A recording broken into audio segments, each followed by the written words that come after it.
사흘. 디젤 트럭이 오늘 멈추면 당신이 다니는 식료품점이 버틸 수 있는 시간입니다. 아마 정부의 비상대책이 있을 거라고 생각하시겠지만 없습니다. 관계자들은 이미 2026년 초 미국 전략 비축유에서 1억 7,200만 배럴을 방출했습니다. 지금은 1983년 이후 최저 수준이며 비축유를 채우는 속도는 방출했던 속도의 일부에 불과합니다. 미국의 비상 석유 비축량은 40년 넘게 본 적 없는 수준으로 줄어들었습니다. 여러분은 작은 혼란에도 진열대가 비는 상황에 처하지만 세계 최대 석유 회사들은 현금을 챙기고 있습니다. 지구상에서 가장 크고 분주한 도시 한가운데 있는 식료품점에 들어갔는데 진열대가 텅 비어있다고 상상해보세요. 빵도 없고 우유도 없고 과일도 없습니다. 이제 그와 똑같은 상황이 전 세계 곳곳에서 벌어진다고 상상해보세요. 뉴욕, 런던, 도쿄처럼 평소에는 사람들로 북적이고 식료품으로 가득 찬 가게들이 완전히 텅 비어버린 겁니다. 이것은 마치 할리우드 재난 영화의 한 장면처럼 들리죠? 희망이 없는 종말 이후의 세계 말입니다. 하지만 이런 현실이 생각보다 더 가까이 다가와 있을지도 모릅니다. 왜냐하면 주요 도시를 움직이는 필수적이지만 매우 취약한 물류 시스템이 갑자기 붕괴된다면 바로 이런 일이 실제로 벌어질 것이기 때문입니다. 이것은 적시 공급 시스템으로 알려져 있습니다. 그리고 이 시스템을 이해하게 되면 대도시가 어떻게 운영되는지에 대한 당신의 시각이 완전히 바뀔지도 모릅니다. 대부분의 사람들은 거대한 창고에 끝없는 물자가 가득 쌓여 있어서 언제든지 비어있는 식료품 매대에 바로바로 보충될 수 있다고 생각합니다. 현실은 완전히 다릅니다. 현대 도시는 깔때기처럼 작동합니다. 식품과 일상 필수품이 들어오면 거의 즉시 팔리고 그만큼 빠르게 사라집니다. 이 시스템은 효율적이지만 탄력성이 없고 대부분 대도시는 식품 재고가 3, 5일치에 불과해 이후엔 매대가 비게 됩니다. 나머지 식품은 매일 수백 마일을 달리는 대형 트럭에 실려 도시에 도착해야 합니다. 다시 말해 상황을 해결해줄 비밀 창고 같은 건 존재하지 않습니다. 당신이 다니는 식료품점이 계속 운영될 수 있는 이유는 트럭들이 매일 빠짐없이 식품을 실어 나르기 때문입니다. 그 트럭들이 지연되거나 방해를 받거나 완전히 멈추는 순간 풍요로움이라는 환상은 사라지고 상황은 순식간에 무너집니다. 만약 적시 공급 시스템이 실패한다면 주요 대도시들은 실제로 72시간 만에 식량이 바닥날 수 있습니다. 그건 감기 한번 앓고 나을 시간보다도 짧은 기간입니다. 바퀴가 멈추는 순간 카운트다운이 시작됩니다. 첫째 날에는 도착해야 할 배송이 도착하지 않습니다. 둘째 날이 되면 지역적으로 공황이 퍼지기 시작합니다. 사람들은 근처 가게로 몰려가 손에 넣을 수 있는 물자는 뭐든 쓸어갑니다. 사흘째가 되면 모든 것이 사라집니다. 우리는 이런 일이 절대 일어나지 않을 거라고 믿도록 교육받아 왔습니다. 우리는 시스템을 믿습니다. 하지만 그래서는 안 됩니다. 여러분이 사는 모든 물건, 여러분이 먹는 모든 음식은 모두 연료의 지속적인 공급에 전적으로 의존하는 물류망에 달려 있습니다. 연료가 없으면 음식도 이동을 멈춥니다. 그때 사람들이 찾는 건 백업, 즉 정부가 마련한 비상 시스템입니다. 이 시스템이 위기를 해결해 줄 거라 믿죠.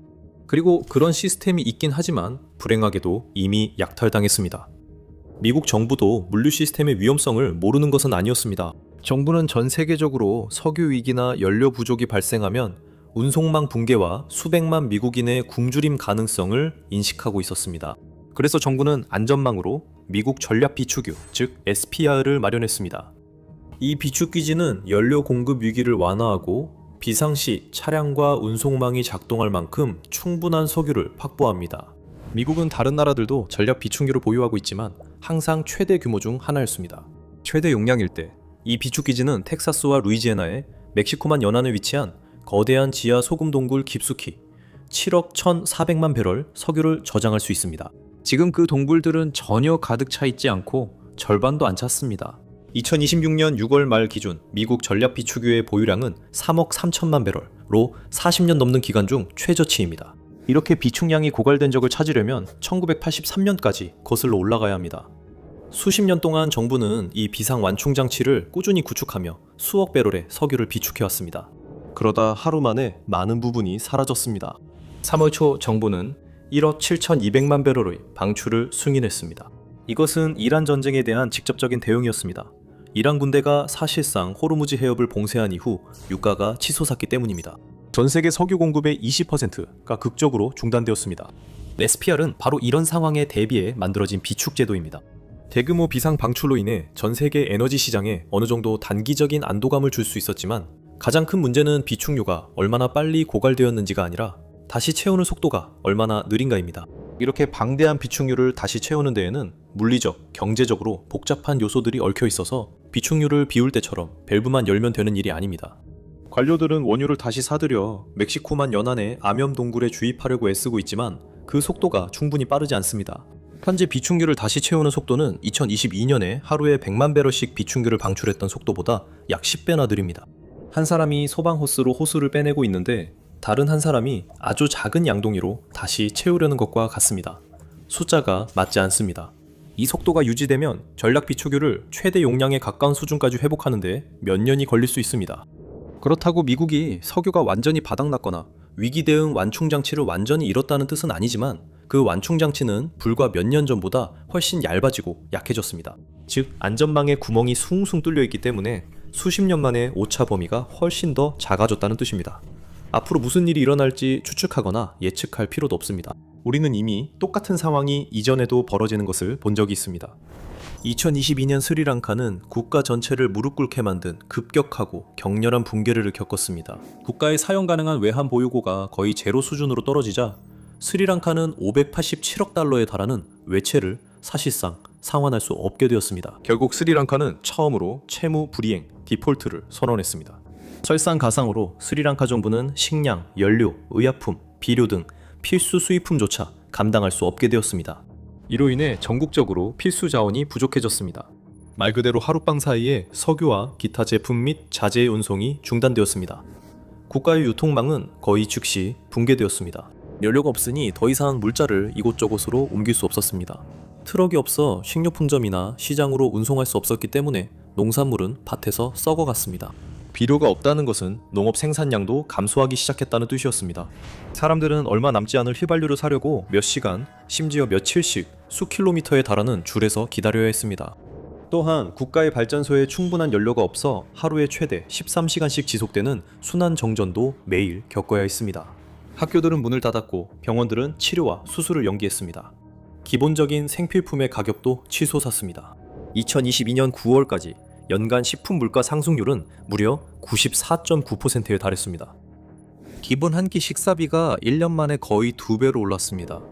스리랑카 국민들은 생계비가 초인플레이션보다 더 빨리 오르는 상황을 겪었습니다. 그리고 임금이 같이 오르는 것도 아니었습니다.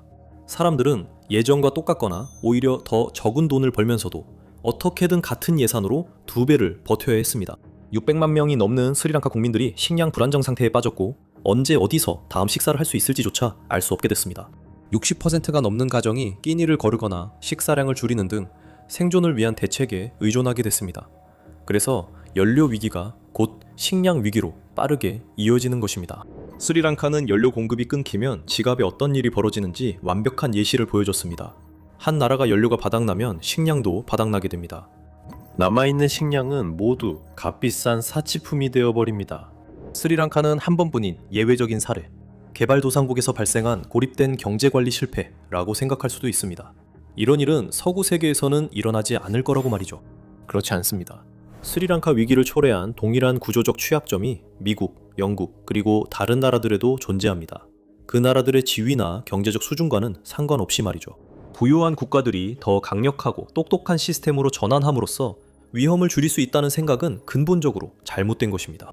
우리는 끊임없이 새로운 기술이 우리의 가장 큰 문제를 곧 해결해 줄 것이며 다음 혁신이 우리의 삶을 더 쉽고 더 안전하게 만들고 위기에 덜 취약하게 해줄 것이라는 말을 듣습니다. 전기차처럼. 이런 기술들은 우리가 석유에 의존하는 문제의 해결책이 될 것이라고 여겨집니다. 매년 더 많은 전기차가 집 앞에 세워지고 더 많은 전기 SUV가 고속도로를 달리며 휘발유 차량의 종말을 예측하는 기사들도 늘어나고 있습니다. 석유의 시대가 끝나가고 있습니다. 이것은 신화일 뿐이며 데이터가 이를 뒷받침합니다. 전기차 판매가 전 세계적으로 증가하며 여러 나라에서 기록을 세우고 있습니다. 맞아요. 각국 정부는 내연기관 차량을 단계적으로 퇴출시키는 계획을 세우고 있고 사람들이 전기차를 구매할 수 있도록 인센티브도 제공하고 있습니다. 하지만 2026년 6월 기준으로 전기차는 전 세계 승용차의 5%에 불과하고 대형 해운 및 항공 분야에서는 거의 0%에 가깝습니다. 다시 말해 오늘날 도로에 전기차가 더 많아졌지만 대부분은 가족들이 아침 출근이나 장을 보러 갈 때 사용하는 차량입니다. 이 중 극소수만이 현대사회를 떠받치는 분야에 사용되고 있습니다. 화물트럭, 비행기, 그리고 선박 등 물품을 A 지점에서 B 지점으로 옮기는 운송수단들은 거의 대부분 석유 기반 연료에 의존하고 있습니다. 앞으로도 당분간은 이런 상황이 계속될 것입니다. 전 세계 무역의 약 80%는 방대한 해상 선단에 의해 운송되며 이는 사실상 21세기 문명의 생명줄과도 같습니다. 또한 그 선단의 99%는 단 1마일을 이동하는데도 기름이 필요합니다. 화물선은 중유, HFO나 선박용 경유, MGO가 같은 석유 기반 연료를 막대한 양으로 필요로 합니다. 이 선박들을 갑자기 전기로 전환한다는 생각은 환상에 불과합니다. 오늘날 존재하는 어떤 배터리 기술도 이 거대한 선박들이 대양 횡단 항해를 할 수 있을 만큼 크거나 강력하지 않습니다. 같은 한계가 항공에도 적용됩니다. 의약품처럼 고부가 가치이거나 시간에 민감한 화물을 운송하는 화물기는 막대한 양의 석유 기반 연료를 소모합니다. 이를 대체할 전기 항공기들은 준비되어 있지 않습니다. 이 점을 이해하면 전 세계적인 연료 위기의 진정한 위험성이 더욱 명확하게 보입니다. 전면적인 석유 고갈은 우리가 알고 있는 세계 경제에 사실상 삭제 버튼을 누르는 것과 같습니다. 석유 공급이 멈추면 모든 것이 멈추게 됩니다. 전기차가 인기지만 이로 인해 상황은 변하지 않습니다. 물류 시스템은 감소하는 석유 자원을 놓고 계속 경쟁해야 합니다. 그 경쟁이 심화될수록 에너지 비용은 전례 없는 한계점에 도달하게 될 것입니다. 골드만삭스와 같은 에너지 분석가들과 금융 전문가들은 종종 수요 파괴 임계점에 대해 이야기합니다. 어느 순간이 되면 소비자들이 감당하기에는 그 상품의 가격이 너무 비싸집니다. 그래서 소비자들은 그 상품의 소비를 줄이기 위해 극적으로 그리고 영구적으로 행동을 바꿉니다. 그 시점에서 경제 활동은 반드시 감소하기 시작합니다. 구매가 미뤄지고 여행이 줄어들며 투자가 둔화됩니다. 리서치 및 컨설팅 회사인 우드 맥켄지에 따르면 석유의 수요 파괴 임계점은 배럴당 125정달러에서 150정달러 사이입니다. 그 범위에 들어서면 모든 것이 달라집니다. 그 이유는 실제로 상품을 바다를 건너거나 철도, 고속도로를 따라 이동시키는 데 드는 에너지 비용이 그 상품 자체의 이윤을 초과하기 때문입니다. 글로벌 공급망을 통해 이동하는 상품을 상상해보세요. 그 상품은 제조되고 포장되고 보관되고 전 세계로 운송되어야 합니다. 그 후 트럭으로 창고에 옮겨지고 매장에 배송되어 여러분에게 판매됩니다. 모든 단계마다 비용이 듭니다. 연료가 적당히 저렴하게 유지되는 한 수지가 맞고 모두가 이익을 얻을 수 있습니다. 하지만 연료 가격이 급등하면 운송 비용이 더 비싸집니다. 물건 한 컨테이너를 옮기는 비용이 그 물건 자체의 가치보다 더 비싸진다면 운송 자체가 더 이상 의미가 없어집니다. 물론 기업들은 가격을 올릴 수 있지만 그것도 한계가 있습니다. 결국 소비자가 구매를 멈추면 매출과 제품 이동도 중단됩니다. 그때 경제 엔진이 멈추기 시작합니다. 세상에 제품이 부족해서가 아니라 그것들을 옮기는 비용이 너무 비싸졌기 때문입니다. 이 현상은 거기서 끝나지 않습니다. 이 현상은 사회 전반에 퍼지며 중산층과 노동자 계층에 가장 큰 영향을 미칩니다. 석유 가격이 125달러에서 150달러 범위 내 또는 그 이상을 유지하는 한 전 세계의 GDP 성장률은 위축됩니다. 그리고 갑자기 한때 저렴하고 쉽게 구할 수 있었던 기본 생필품들이 사치품처럼 느껴집니다. 가족들은 식료품점에서 살 수 있는 것과 없는 것을 머릿속으로 계산해야 하며 일자리의 안정성도 위협받습니다. 에너지 비용이 치솟아 기업 수익의 더 많은 부분을 차지하게 되면서 대기업이나 잘 알려진 브랜드들조차도 사업 규모를 줄이고 직원을 해고할 수밖에 없습니다. 눈 깜짝할 사이에 평균적인 소비자는 치솟는 비용과 소득 불안정 사이에서 진퇴양난에 빠지게 됩니다. 현대적인 라이프 스타일의 모든 편안함과 편리함이 사라집니다. 그들이 의지해왔던 시스템의 견고한 기반은 점점 더 불안정한 토대로 대체되고 있습니다. 그리고 이런 상황을 생각해보면 한 가지 분명한 질문이 떠오릅니다. 왜 미국은 그냥 자국의 석유를 사용하지 않을까요? 솔직히 그건 절대 통하지 않습니다. 미국은 종종 에너지 분야의 거인으로 불리며 최근 몇 년간 국내 생산량과 수출 수준이 사상 최고치를 기록하고 있습니다.